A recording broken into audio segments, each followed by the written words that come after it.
DCB creation YouTube चेनेला मोनसे online मोसानाय बादायलायनाय हाबाफारि लानाय जादों। नेमखान्थि जायखिजाया आयदानि सायाव मोसानो हागोन। मोसानाया बर' मेथाइ आरो बर'नि गाननाय जानो नांगोन। हारसिङै मोसानो नांगोन।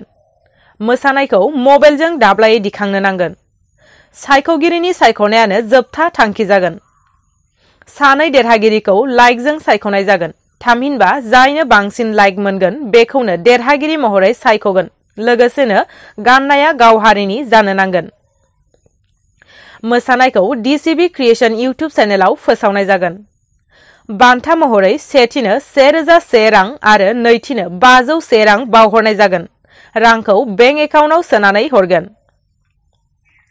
मोसानाय भिडिअखौ बे 9101638654 WhatsApp अनजिमायाव दैथायहरनो नांगोन। मुं आरो आबुं थंखौबो लिरफाना हरनो नांगोन। भिडिअखौ फैगौ 30 जानुवारि 2023 सिम दैथायहरनो हागोन आरो भिडिअनि लाइकखौ मार्चसिम लानाय जागोन। आगोलाव बबेयावबा बादायलायनाय भिडिअखौ दाहर। मोसानाय सम 3 मिनिट। बैसोनि जेबो सिमा गैया। चेनेलनि डिस्क्रिप्शनावबो बादायलायनायनि नेमखान्थिखौ होनाय जादों। सामलायगिरि डी बसुमतारी, DCB क्रिएशन्स।